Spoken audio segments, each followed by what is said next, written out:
Peace, family. I'm sitting here with a sister friend of mine, and we were having some conversations about chakras and um, like healing the self in general. And I decided that I was going to start to videotape these conversations that I have with sisters more often, because a lot of times during these talks, I will be getting communication from, divine spirit, and I'm not recording it, and I'm not thinking about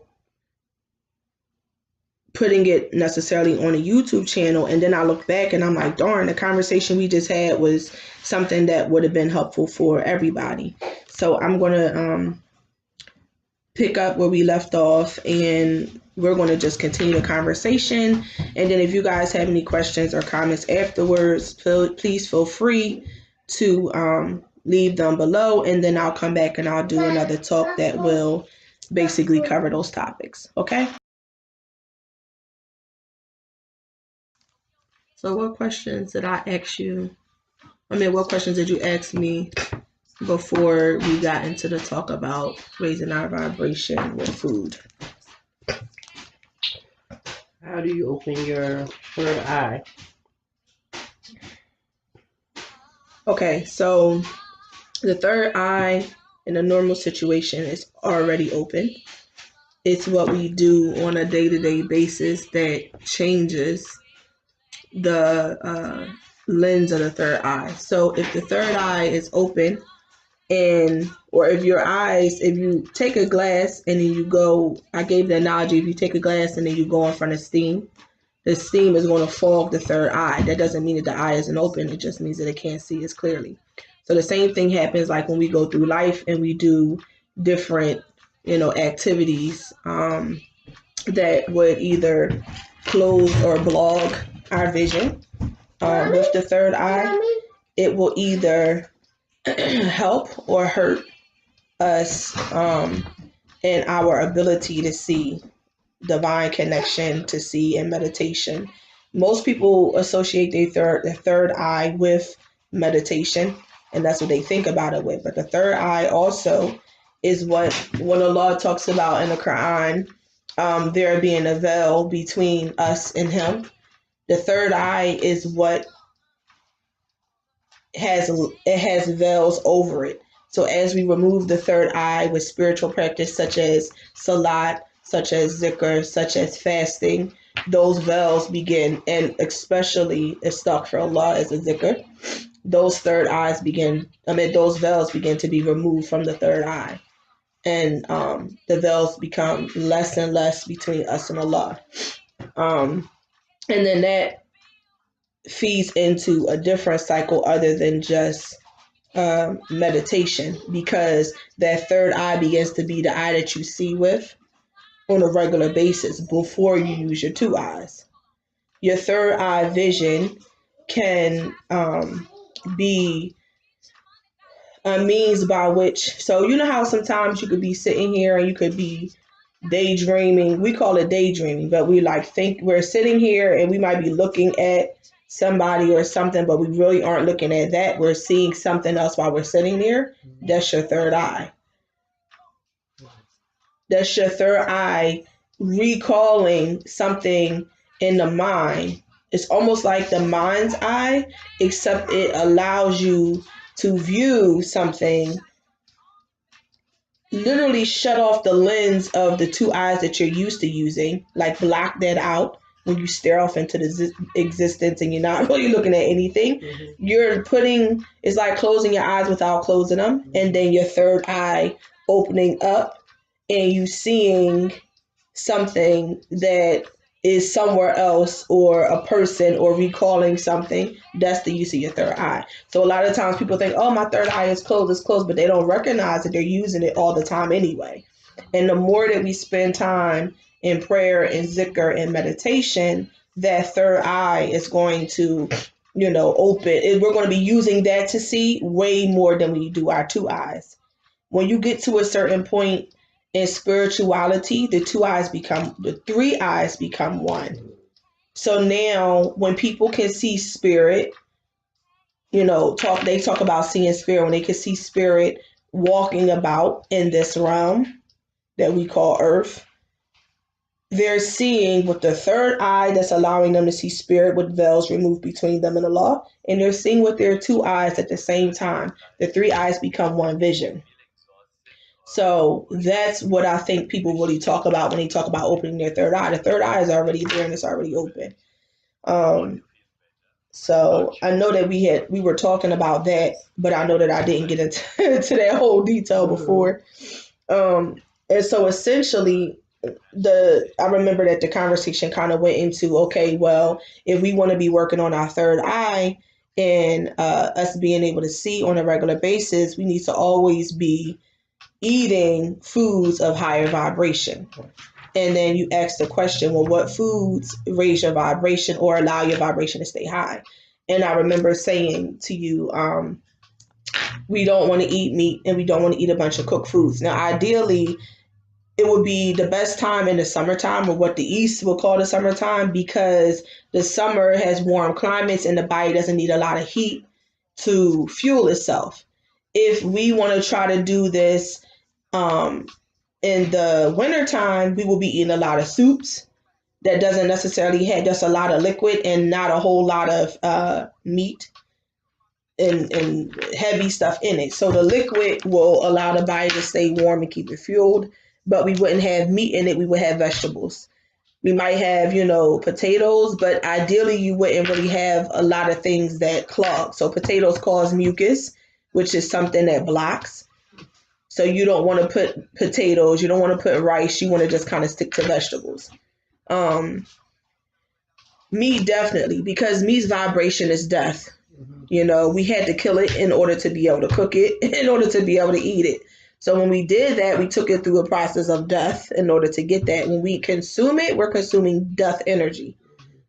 And death energy is keeping us on this level and not allowing us to raise our vibration. Vegetables, fruit, living things, straight coconut oil, olive oil, things like that are cold pressed, not refined, and they're like pure state. Honey in this pure state, unfiltered. Agave is already, natural. For the most part, if we can find it like from a reputable source, but mostly vegetables, fruit.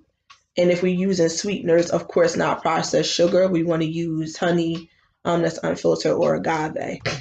In the wintertime, like I said, you would eat. So maybe ideally, okay, so for breakfast, I'm not a yogurt eater. I'm not a dairy eater, like from cows. So I would get yogurt made from almond milk or something like that, the almond milk source, and I would eat fruit on top with just raw, say, nuts or something like that. And then next, I would eat for lunch. I would eat probably a salad with, and so I usually use spring mix just because it has a whole bunch of different greens in it and different variety of nutrients and all of that stuff in there. And then I would put, I love my avocado, I love my tomato, I love my red onions. I'm gonna put those three on there, and I'm gonna make a salad dressing and put that on top. And most of my salad dressings I make because I like to know what's in them. And so maybe later on I could do like later on in the week. For a person who does not know. That's what I was going to say. So later on in the week, I can do some videos on how to make that stuff from scratch. But for a person who doesn't want to put the effort in making something natural, like what salad dressing would you recommend? I would do non-dairy. So I would do a vinaigrette, or I would do Italian if I had to do. If you don't want to make the effort of making a salad dressing, you can always do olive oil with lemon and some seasonings on top, which allows you to make your own. Like one thing too about when you raise your vibration, what happened, Momo? one thing that happens, like as you're raising your vibration, your palate begins to change because you begin to not have anything that's clogging it. Like when we talk about living and non-living food that we're consuming, we're also talking about our vibration changing. So that change,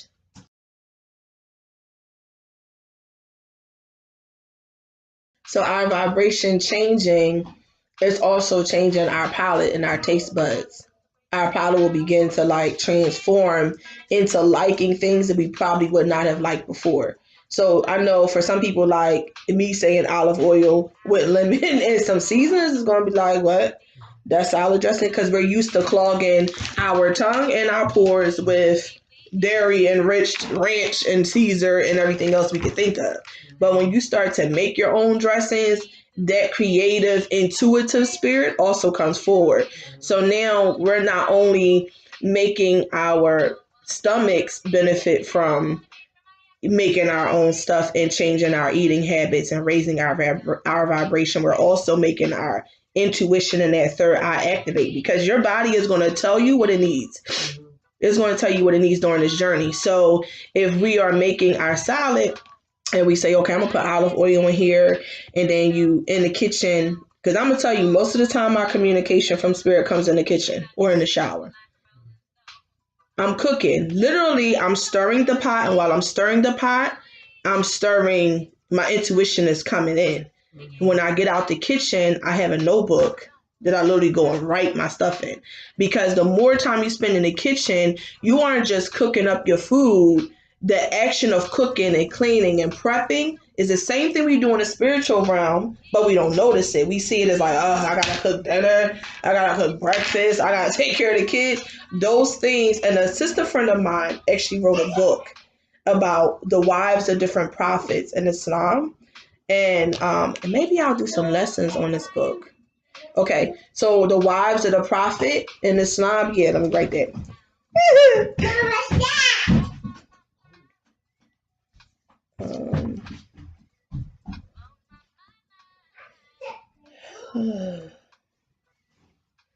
So she literally talks about how each wife of a particular prophet has a specialty.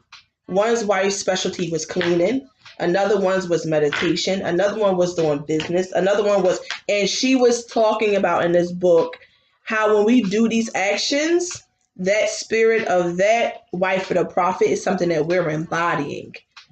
So a prayer of mine is like, oh Allah, allow me to be to my husband his mother Aisha, as Mother Aisha was to the Prophet Muhammad. When you see who Mother Aisha was to the Prophet Muhammad, it's like, okay, what did she do? First of all, she was his first wife. And when he was married to her, he didn't have any other wives at that time. But more importantly than that is the mission that she embarked on. So she was the one who helped the Prophet Muhammad, sallallahu alaihi wasallam, fund his entire movement for Islam. She was the one that she was an amazing businesswoman. So she poured all of her money, not all of it, but a lot of it, into helping the Prophet do what he had to do of his work of spreading the word of Allah. Then I say to Allah, Ya Allah, let me be my husband's Aisha, Mother Aisha, like she was to the Prophet Muhammad. Who was Aisha? One of the things that Aisha radiallahu anha did was she taught us in Islam, specifically the women, a lot. Because back then, who in their right mind questioned the Prophet Muhammad and what he did if it was all divine communication? Nobody. The difference between them and Aisha was extremely young when she married the Prophet Muhammad sallallahu alaihi wasallam. So when she questioned him, it wasn't coming from the same standpoint that somebody his age was questioning him. She was questioning him for understanding. That understanding allowed her to tap into something in him, that teacher in him that said, okay, Aisha, you do it this way, or we do it because of this, and we do it because of that. And that's how we got a lot of hadiths that we follow now. So if we never had Aisha, who was literally a light to the Prophet Muhammad and shined a light on a lot of the knowledge he had, we wouldn't know about a lot. We could possibly not know about a lot of things that happened. Also, Aisha was his favorite wife. So after Khadijah died, radiallahu anhu, radiallahu anha, she took then that position of his favorite wife when he was in a marriage of polygamy. So those are the two characteristics that I ask Allah to help me to embody in this time of my life. You know, that I can be an excellent businesswoman, that not only is an excellent businesswoman for me, but for my husband as well, to help him in his mission. And then that while I'm in this situation, that I could, you know, be his favorite wife in his mind. You know what I'm saying? And in his heart. I mean, so but anyway, in this book, she basically breaks down the lessons about how we embody those different actions. When we're cleaning our house, we're embodying this woman. When we are cooking for our children, we're embodying this person. And so as we're cleaning, we prepping, we shaving onions, we peeling potatoes, we're washing off vegetables and fruit. These are all the things that we do to ourselves spiritually, mentally, and physically. When we go and we make salat, we wash ourselves. We have to prep ourselves to go into that state of being in communication with Allah divinely. You know, when we're cleaning our house or we're taking care of stuff, we're literally scrubbing off dirt. The same thing we do to a potato when we want to get the stuff off the top of the potato. So cooking, it goes beyond, being in the kitchen goes beyond just like, oh, I'm just here and I'm participating in this act that I got to do to take care of my family. It's really about like making everything be a form of worship. You know what I mean? When we're doing it as women. And, you know, I always tell you, like, women are that core of the house. So if we're in that energy of everything I do is a worship for Allah and to Allah, and through that, I serve my family with that energy, I no longer hate to cook. I no longer like hate to have to wash my kids up and get them prepped for bed, because I see this as me preparing them to be in a sacred space. And while I'm preparing them to be in a sacred space, I'm also embodying these holy characteristics, and I'm serving my family with this energy. You know what I mean? So it's raising, say all of that is raising our vibration. It's making us, when we do these different acts, also be in a mind state of like, okay, I'm changing the palate in my tongue. I'm changing what my body is ingesting. I'm changing what I'm putting out there, because when I'm taking in, I'm putting out, you know, as far as energy. So now if I'm taking in living, healthy vibrations and foods, we are also changing the palette and of what we're sending out to people, you know? Mm-hmm. Yeah. So hit me with your next question. Oh, so we didn't do the what our dinner would be. Okay, so lunch would be salad, and I stopped at salad. Lunch would be soup. I would add soup to my salad, and I would make it like with a vegetable broth. And I would probably do some onions, of course, some garlic. I would probably do some broccoli or cabbage or something like that. If I wanted to give it more of a substance, I would take some potatoes and I would boil it in it first to make it more of not a tomato paste, like sauce, but a thicker broth. And then I would season to how I want and add whatever other vegetables. If you like, when you first starting out, I would probably put potatoes in, because that's something that we're used to eating and the substance to hold us. And then for dinner, I would probably do, okay, for those of us who are used to eating starches and meats, maybe I would do rice with like, you know, I love basmati rice. That's my favorite. So if I did rice, I want to do basmati, and I'm going to take and make a stir fry, like with vegetables, like broccoli and onions and whatever else I decide to put in there. And then I will probably chop up some fresh tomato on the side, because I just like tomatoes a lot. If I didn't do that, what's another option? I would make quinoa, which is a seed, versus it's starchy, but it's not technically in the starch family.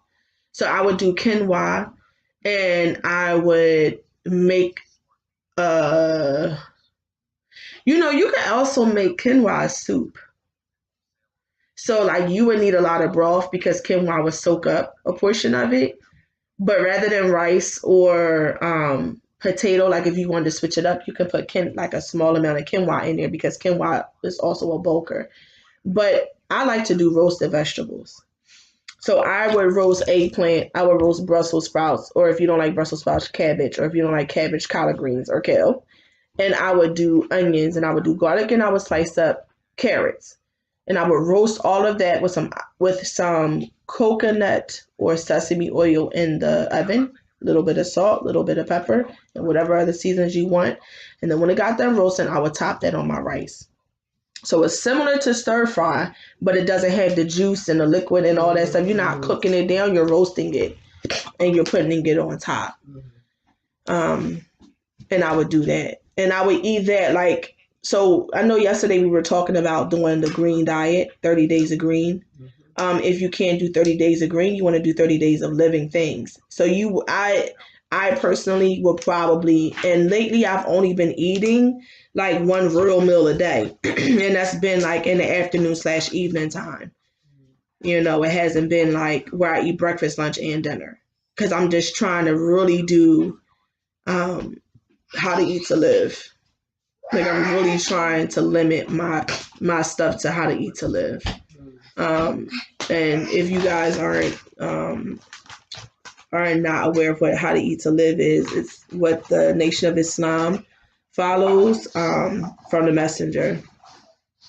So maybe I'll do some lessons on that too. Yeah. How to eat to live. So we can break all the stuff down. It's 2019. I stated in another videos about unapologetic excellence for me. Like there's no reason why I can be anything other than excellent in my life and in my energy and in everything that I do. I just want to put excellence forth. So if I do hashtag unapologetic excellence, I want to be eating that. I want to be living that. I want to be putting that vibration out there. And I want to be helping the women who are also working with me reach that level. Because what is it if I reach these levels by myself and then nobody's up there with me? It's hella lonely. No, for real. It's hella lonely. And not that, everybody says like, oh, as you increase your spirituality, you're not going to have a lot of people around you and blah, blah, blah, blah. Yeah, that's because people aren't that interested in raising their vibration. But if people was raising their vibration and we were surrounding ourselves with people who raise their vibration on a regular basis, we would have people around us. It wouldn't be this thing of like, I'm in a clouds by myself. Nobody else is in a clouds. Well, I guess I'll just sit here and wait for other people to come. Like, no. I'm a firm believer in when I want the women around me and the people I'm coaching and, those women who are looking at me for teaching to be raising as well. Like, I just feel like that should be it. That should be the goal for us to excel. That would attract more abundance in life anyway if everybody's on the same plane. That's very true. That's very true. The issue, though, with that is getting people to not focus on what's happening in their life and remain in that place of vibration of being high. That's the hard part. So to get me to focus on, oh, man, I ain't got no bills paid. Right. I ain't got this done. I ain't got done. I could go to the stars another time. Right now, I got to work. That's what usually our response is. But if when our bills wasn't paid and issues were coming, we could be like, Allah going to take care of it. Like, that's the time when we went into prayer more often. We went into focus more often. We played our positive talks and music and things more often. We would stay in that vibration of like, I ain't got to stress. That also talks about where our faith is. Because if our faith is wavering, we're going to know it through how we deal with trials and tribulations. And the Lord talks about us only coming to him when we need something. We should be on our knees in his presence all the time. Watch how quickly, if you are, your answers will be prayed. Your prayers will be answered. So this is a cleansing herb. So I took this trip, as I stated in another video. I don't know if you guys watched it. I took this trip recently to Senegal, West Africa, and it's a trip that I have been trying to do for 7 years. And I finally got a chance to go. And when I went, it was the most life-changing and altering experience I have ever thought about, imagined, experienced. And there was 2 herbs that I brought back. One was for cleaning out negative energy, banishing it from the home, removing it completely. The other one is for, man, this stuff is shutty. The other one is for opening. So the one for cleansing can only be burnt at night. Can't burn it during the day. Can only be burned after Maghrib, up until the 3rd quarter of the night, like right before Fajr. The opener incense can be burned at any time. If you guys are interested in getting it, message me and let me know. I'm taking another trip, inshallah, in April. And when I go, I will bring back, if you guys request it, on the channel. So that's what I'm burning, opening incense. And I don't know if you guys know, but Al-Fatiha is a surah you should know, because, I mean, we open our salat with it. And it's called the opening. But Ya Fatahu is a zikr that we can do, which is saying, Ya Allah, open for us that which we are asking for. So since this year is about unapologetic excellence, I guess I should do a video about that too. Ya Fatahu.